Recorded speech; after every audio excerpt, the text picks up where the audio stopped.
Xin chào các bạn, hôm nay Hà Thanh tiếp tục kể 5 câu chuyện ngắn về cuộc sống, mời các bạn cùng nghe. Câu chuyện 221 hành trình tìm hạnh phúc. Sarah sống trong một căn hộ nhỏ ở thành phố New York. Mỗi ngày, cô đi làm ở một công ty quảng cáo, làm việc hết sức mình nhưng cảm thấy cuộc sống ngày càng trôi qua vô nghĩa. Mặc dù có mọi thứ mà nhiều người mơ ước, một công việc ổn định, một căn hộ xinh xắn, bạn bè vui vẻ, nhưng Sarah luôn cảm thấy thiếu một điều gì đó, một cảm giác thật sự hạnh phúc. Một buổi sáng, khi đang uống cà phê tại một quán nhỏ gần nhà, Sarah tình cờ gặp một người phụ nữ lớn tuổi, bà Margaret. Bà có mái tóc bạc và đôi mắt lấp lánh như thể đã trải qua hàng nghìn câu chuyện thú vị. Bà Margaret mỉm cười và ngồi xuống bên cạnh Sarah. Cháu trông có vẻ buồn bã, Sarah. Có chuyện gì vậy? Bà Margaret hỏi. Sarah ngập ngừng một lúc, rồi kể về những điều mà cô cảm thấy thiếu hụt trong cuộc sống dù có đầy đủ vật chất và công việc ổn định. Cô nói rằng dù có tất cả, nhưng dường như không có được cảm giác hạnh phúc thật sự. Bà Margaret nghe xong, mỉm cười nhẹ nhàng. Hạnh phúc không phải là điều có sẵn, Sarah. Nó không phải thứ có thể mua được hay tìm thấy một cách ngẫu nhiên. Hạnh phúc đến từ hành động của bạn.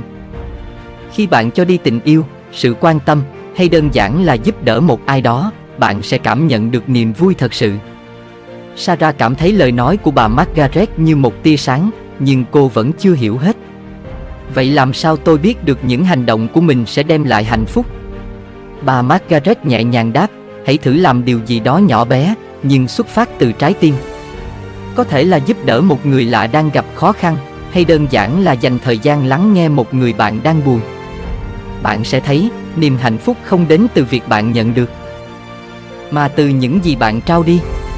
Sarah không nói gì, nhưng trong lòng cô bắt đầu nhen nhóm một ý nghĩ mới. Cô bắt đầu thay đổi cách sống của mình.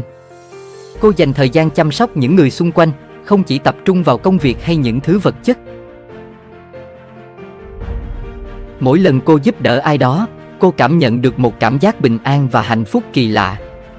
Dần dần, Sarah nhận ra rằng hạnh phúc thật sự không phải là thứ tìm kiếm ngoài kia, mà nó bắt đầu từ chính những hành động nhỏ bé mà cô thực hiện mỗi ngày. Cô cảm thấy tràn đầy năng lượng và sống một cách trọn vẹn hơn, không còn cảm giác thiếu thốn hay hụt hẫng nữa. Bài học, hạnh phúc không phải là điều có sẵn. Nó đến từ hành động của bạn. Hạnh phúc là kết quả của những hành động tích cực, yêu thương và chia sẻ với người khác.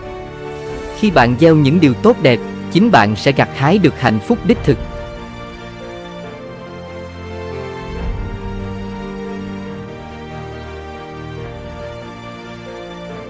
Câu chuyện 222 chuyến đi đến mùa hoa anh đào. Minji là một cô gái sống tại Seoul, luôn bận rộn với công việc và không có thời gian để tận hưởng cuộc sống. Cô luôn nghĩ rằng mình cần phải làm việc cật lực để đạt được thành công, nhưng trong lòng lại cảm thấy một nỗi trống vắng khó tả. Những buổi tối cô ngồi một mình trong căn phòng nhỏ, nhìn ra ngoài cửa sổ, lặng lẽ mơ về một cuộc sống khác, một cuộc sống đầy màu sắc và những chuyến đi. Một ngày, khi đang làm việc ở quán cà phê yêu thích, Minji vô tình gặp Hyun, một chàng trai trẻ đang ngồi đọc sách. Họ tình cờ trò chuyện về sở thích du lịch. Hyun kể về chuyến đi đến Nhật Bản của mình vào mùa hoa anh đào, khi anh được chứng kiến cảnh sắc tuyệt đẹp của những cây anh đào nở rộ, từng cánh hoa bay trong gió, tạo nên một không gian huyền bí và lãng mạn. Du lịch giúp tôi cảm nhận được cuộc sống theo cách khác, Minji, Hyun nói với một ánh mắt ấm áp. Không phải chỉ vì những nơi mới, mà vì những trải nghiệm mới, những con người mới và cả những cảm xúc chưa từng có. Du lịch làm tôi trở thành người phong phú hơn. Minji nghe xong, bỗng thấy một tia sáng trong tâm hồn mình. Cô quyết định làm điều mà từ trước đến nay cô chưa bao giờ nghĩ đến, chuyến đi du lịch. Cô đặt vé máy bay đến Nhật Bản, nơi những bông hoa anh đào đang nở rộ, và chuẩn bị cho mình một hành trình mới. Khi Minji đến Nhật Bản, cô không chỉ ngỡ ngàng trước vẻ đẹp của cảnh sắc thiên nhiên mà còn bị cuốn hút bởi sự hiếu khách và chân thành của người dân nơi đây. Cô được tham gia vào những lễ hội mùa xuân, thưởng thức những món ăn đặc sản và trò chuyện với những người bạn mới. Mỗi ngày trôi qua, Minji cảm nhận rõ ràng sự thay đổi trong chính mình. Cô không chỉ học được về văn hóa, con người mà còn khám phá ra những niềm vui và đam mê mới. Những cảm xúc sâu lắng và phong phú mà cô chưa từng có trước đây bắt đầu tràn ngập trong lòng. Khi quay trở lại Seoul, Minji không còn là cô gái bận rộn và lo âu như trước. Cô trở thành một người đầy năng lượng, luôn tìm thấy vẻ đẹp trong những điều giản dị xung quanh mình. Cô nhận ra rằng chuyến đi đó không chỉ giúp cô hiểu thêm về thế giới, mà còn giúp cô tìm lại chính mình. Bài học: du lịch là cách duy nhất để bạn trở thành người phong phú hơn. Cân. Chuyến đi mang lại không chỉ những kỷ niệm đẹp mà còn giúp bạn mở rộng tầm nhìn, hiểu hơn về cuộc sống và chính bản thân mình. Mỗi chuyến đi là một cơ hội để bạn trở nên phong phú hơn, không chỉ về mặt vật chất mà còn về mặt tinh thần.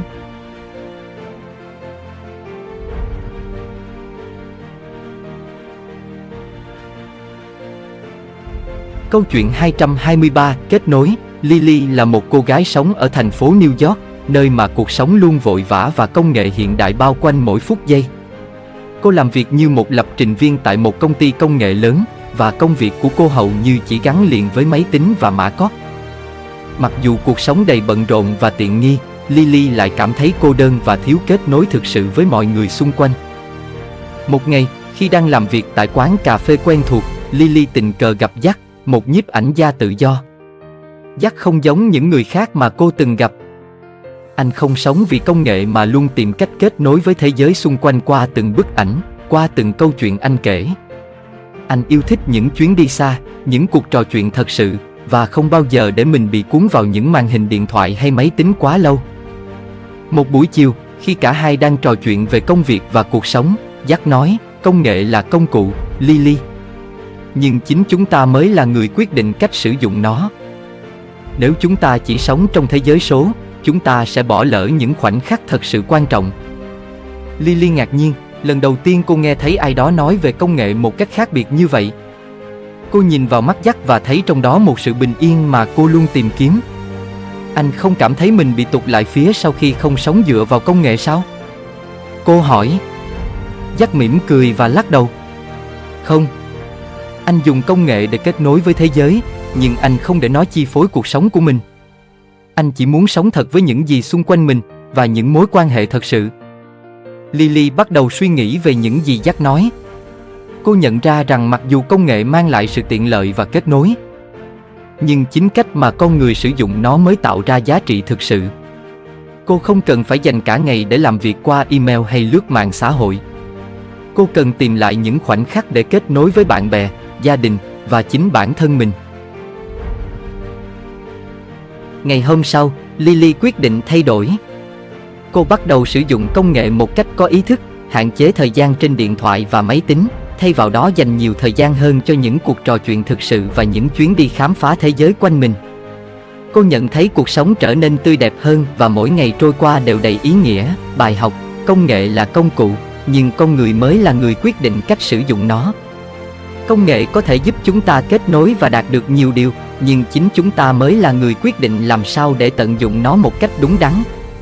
Khi sử dụng công nghệ một cách có ý thức, chúng ta có thể tìm thấy sự cân bằng và tận hưởng những giá trị thực sự trong cuộc sống.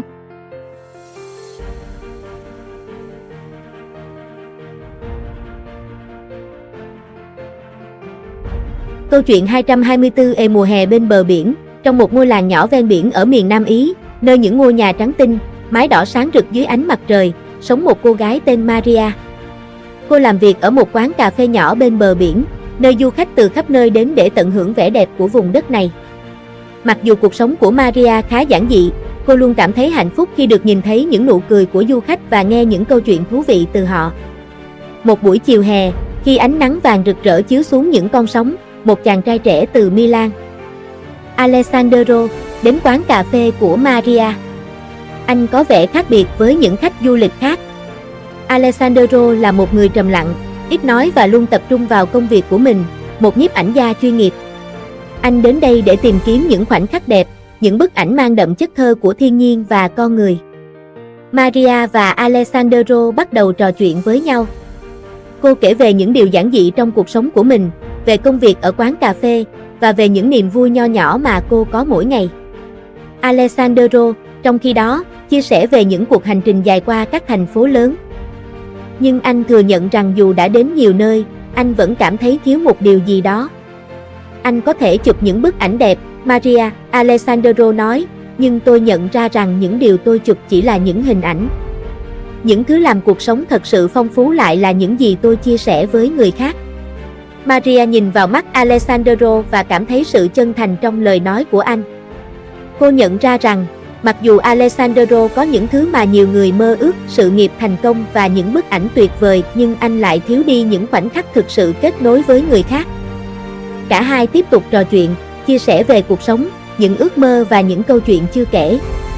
Họ cùng nhau đi dạo ven biển, ngắm hoàng hôn và chia sẻ những khoảnh khắc bình yên. Dần dần, Maria nhận ra rằng những gì mình có, những trải nghiệm giản dị ở ngôi làng này, là những điều quý giá nhất, bởi vì cô có thể chia sẻ nó với những người khác. Vào cuối mùa hè, khi Alessandro phải trở về Milan, anh nói, Maria, tôi nghĩ tôi đã tìm thấy điều tôi thực sự cần. Không phải những bức ảnh hay chuyến đi xa, mà là những khoảnh khắc tôi có thể chia sẻ với người khác. Tôi học được từ em rằng con người không phải là những gì họ có, mà là những gì họ chia sẻ. Maria mỉm cười, nhẹ nhàng đáp, đúng vậy, Alessandro. Hạnh phúc đến từ việc chia sẻ những điều đơn giản, những khoảnh khắc thật sự bên nhau. Bài học, con người không phải là những gì họ có, mà là những gì họ chia sẻ. Cuộc sống không chỉ là những thứ vật chất chúng ta sở hữu, mà là những khoảnh khắc, những tình cảm và những trải nghiệm chúng ta có thể chia sẻ với nhau. Đó mới là điều làm chúng ta trở nên phong phú và trọn vẹn hơn.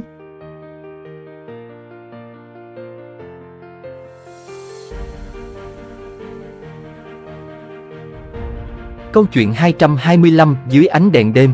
Elijah là một cô gái sống ở một thành phố sôi động, nơi mà những ánh đèn lấp lánh và những con phố đông đúc luôn đầy ắp sự bận rộn. Cô là một nhà thiết kế đồ họa, yêu thích công việc sáng tạo nhưng lại thường xuyên cảm thấy cô đơn giữa những đám đông. Dù có bạn bè, đồng nghiệp và một cuộc sống đầy đủ, cô luôn cảm thấy thiếu thốn một điều gì đó, một tình yêu đích thực mà cô mong đợi. Vào một đêm mùa thu, khi những chiếc lá vàng rơi xuống từ những cây dẻ, Elijah quyết định đi dạo trong công viên gần nhà để thư giãn sau một ngày dài làm việc. Khi cô đi qua hồ nước, bất chợt, một bóng dáng quen thuộc xuất hiện, đó là Jacob, người bạn cũ mà cô đã lâu không gặp. Jacob là một nhạc sĩ, người mà cô đã từng quen từ thời đại học, nhưng sau đó mỗi người đi một hướng, mãi không còn liên lạc. Jacob. Elijah bất ngờ khi nhận ra anh, và Jacob cũng mỉm cười. Chào Elijah. Dạo này em thế nào? Jacob hỏi, mắt anh sáng lên khi thấy cô. Họ ngồi xuống băng ghế bên hồ và trò chuyện như thể không có khoảng cách thời gian nào giữa họ. Jacob kể về những chuyến lưu diễn, về những đêm dài sáng tác nhạc. Và Elijah kể về công việc và cuộc sống bận rộn của mình. Cả hai nhận ra rằng dù đã lâu không gặp, họ vẫn có nhiều điểm chung và cảm thấy thoải mái khi trò chuyện với nhau. Trong cuộc trò chuyện, Elijah không khỏi để ý đến sự thay đổi ở Jacob. Anh không còn là chàng trai nghịch ngợm ngày xưa nữa. Jacob giờ đây là một người đàn ông trầm tĩnh và chăm sóc, luôn quan tâm đến những điều nhỏ bé, từ việc hỏi thăm Elijah có khỏe không, đến việc giúp cô điều chỉnh chiếc áo khoác khi gió thổi lạnh. Mỗi hành động của anh đều thể hiện sự quan tâm. Không phải qua những lời nói hoa mỹ mà qua những việc làm cụ thể. Một hôm, khi Elijah phải làm việc muộn, cô nhận được một tin nhắn từ Jacob, em có thể đang mệt, nhưng hãy nhớ uống nước và nghỉ ngơi. Anh sẽ đợi em vào cuối tuần để cùng đi dạo dưới ánh đèn thành phố. Elijah cảm thấy ấm lòng. Cô nhận ra rằng tình yêu không phải là những lời hứa hay cảm giác say mê nhất thời, mà là những hành động nhỏ nhưng đầy sự chăm sóc. Jacob không nói rằng anh yêu cô, nhưng mỗi hành động của anh đều thể hiện một tình yêu sâu sắc và chân thành. Ngày qua ngày, Elijah cảm nhận được sự quan tâm của Jacob, không phải qua những lời yêu thương lãng mạn, mà qua những việc làm đầy ắp tình cảm. Cô hiểu rằng tình yêu thực sự không phải là một cảm giác bồng bềnh, mà là sự chăm sóc và hành động lặng thầm nhưng chân thành. Cuối cùng, Elijah nhận ra rằng tình yêu không phải là điều gì quá xa vời, mà là những hành động đơn giản, sự quan tâm và chăm sóc trong từng khoảnh khắc. Và có lẽ, tình yêu đã hiện hữu ngay từ khi cô bắt đầu để ý đến những điều nhỏ nhặt mà Jacob làm cho mình. Bài học, tình yêu không phải là một cảm giác, mà là hành động và sự chăm sóc. Tình yêu thật sự không chỉ là những lời nói hay cảm xúc mạnh mẽ, mà là những hành động nhỏ, những sự quan tâm và chăm sóc chân thành mà người ta dành cho nhau mỗi ngày. Tình yêu được xây dựng từ những việc làm cụ thể, không phải chỉ từ những cảm giác mơ hồ. Cảm ơn các bạn đã lắng nghe. Xin chào và hẹn gặp lại trong những câu chuyện nhỏ về cuộc sống tiếp theo nhé.